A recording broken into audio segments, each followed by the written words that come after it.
नमस्कार. तालुका एक्सप्रेस 14 पिंपरी चिंचवडमधून मी शहनाज कुरणे.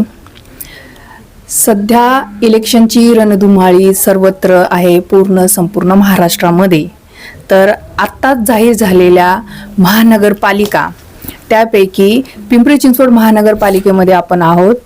प्रभाग क्रमांक 28 मधून उमेदवार आपले ओबीसी प्रवर्गातील विशालभाई जाधव आपल्या सोबत आहेत. तर प्रभाग क्रमांक 28 साठी येणारा नगरसेवक 2026 मध्ये कसा असावा, त्या संदर्भात आपण विशालभाई जाधव यांच्याशी चर्चा करणार आहोत.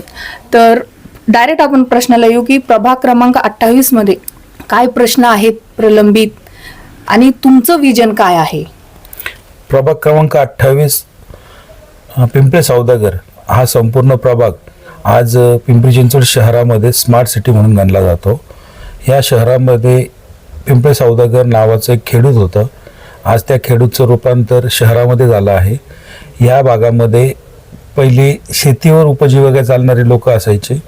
आज त्यांच्या जमिनी विकल्या गेल्या, बिल्डरने घेतल्या, त्या ठिकाणी डेव्हलपमेंट झाली आणि शेतकरी वर्ग आता त्या ठिकाणी व्यावसायिक होऊ लागला आहे. कारण त्या ठिकाणी पिंपळे सौदागर भागामध्ये साधारणतः गाववाले म्हणून आपण जर पाहिले तर 3,500 ते 4,000 मतदार आहेत आणि बाहेरनं जे लोक इथे उपजीविका करण्यासाठी आलेले अशी लोक आहेत. त्यामुळं तिथे 54,000 मतदानामध्ये 3,500 ते 4,000 मतदान हे प्रॉपर लोकांचं आहे आणि बाहेरनं लोक आलेले त्यांचा अशा प्रकारे त्या ठिकाणी मतदार आहेत. प्रभाग क्रमांक 28 हा कुठल्या महानगरपालिके कुठल्या वार्डामध्ये येतो, जेणेकरून जिथे कामे होणे गरजेचे आहे आणि जसं रस्ता म्हणा, ड्रेनेज म्हणा, अशा कुठली कामं आहेत की तिथं फक्त टेंडर निघाले पण ती कामं झालेली नाहीयेत?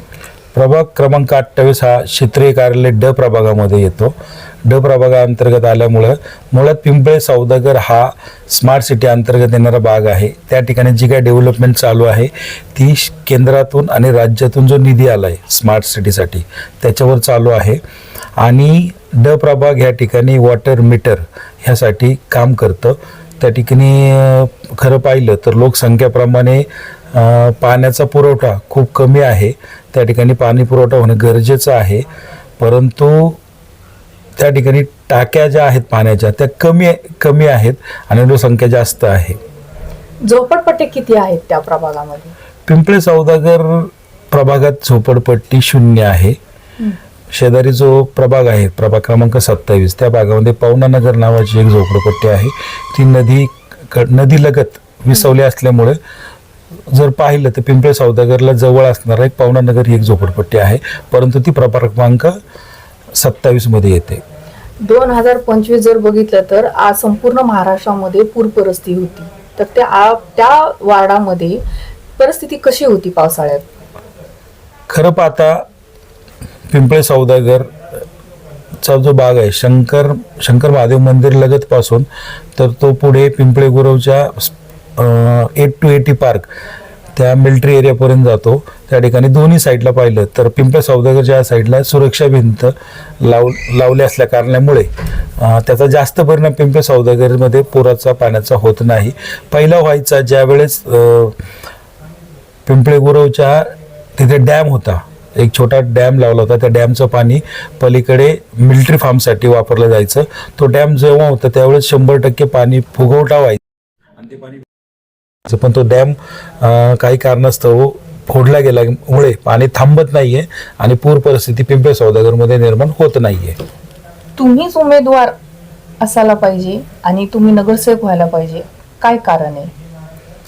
पिंपळे सौदागरमध्ये मी लहानाचा मोठा झालोय. पिंपळे सौदागरच्या बेसिक लोकांच्या गरजा मला पूर्णपणे माहिती आहे.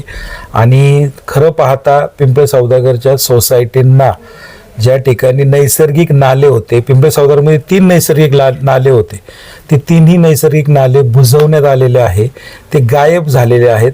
त्यासाठी पण मला काम करायचंय. त्यानंतर वाहतूक कोंडी तो प्रश्न आहे, त्याच्यावर मला काम करायचंय. त्यानंतर पाण्याचा समस्या, कचऱ्याची समस्या, ह्या ज्या काही समस्या आहेत त्याच्यावर मला काम करायचंय. त्यासाठी मला निवडणूक लढवायची आहे. आणि माझ्या मते माझ्यासारखा एक सामान्य कार्यकर्ता ज्याला प्रशासनाची, शासनाची आणि नागरिकांची जाण आहे, असाच नगरसेवक व्हावा. त्यासाठी मला नगरसेवक म्हणून उमेदवारी मिळणे अपेक्षित आहे आणि नगरसेवक होऊन मला मतदारांनी मतदान करणे हे सुद्धा अपेक्षित आहे. कोणत्या पक्षाच्या तिकिटाची तुम्हाला अपेक्षा आहे? आता तुम्ही शरद पवार गटात आहात, ही गोष्ट वेगळी आहे, तरी देखील काय झालंय, पवार साहेब, अजितदादा पवार यांचा पक्ष एकत्र येईल किंवा नाही येईल हा विषय नंतरचा, परंतु मी शरदचंद्र पवार साहेबांचा एक निष्ठ कार्यकर्ता म्हणून ह्या शहरामध्ये काम करत आहे. आज माझ्याकडे पिंपरी चिंचवड शहराचा ओबीसी विभागाचा शहराध्यक्ष म्हणून जबाबदारी आहे. तसेच महाराष्ट्र प्रदेश उपाध्यक्ष ओबीसी विभागाची सुद्धा माझ्यावर जबाबदारी आहे. पिंपरी चिंचवड महानगरपालिकेत काम करत असताना ज्यावेळेस पवार साहेबांनी बहुजन जुडेगा देश बडेगा हा एक उपक्रम आम्हाला खासदारकीला दिला होता, त्यावेळेस आम्ही तो पूर्ण केलेला आहे. त्यानंतर शिव फुले शाहू आंबेडकरांची वारी गावच्या पारी हा आमदारकीला दिलेला एक उपक्रम पवार साहेबांनी, तोही मी पूर्णपणे सहभाग घेऊन मी पार केलेला आहे. त्यामुळे पक्षासाठी जे काही करायचं ते मी केलेलं आहे आणि पक्ष निश्चितच माझ्या कामाचं मला फळ या पिंपरी चिंचवड महानगरपालिकेमध्ये देईल अशी आशा आहे. नक्कीच त्यांनी सांगितलं की नगरसेवक का व्हायचं आहे आणि सामान्य नागरिकातून निघालेला एक नागरिक, सामान्य नागरिकाला मतदान हे केलं पाहिजे असं त्यांचं मत आहे. आणि त्यांनी सांगितलं की त्यांची पक्षाकडून का तिकिटाची अपेक्षा आहे.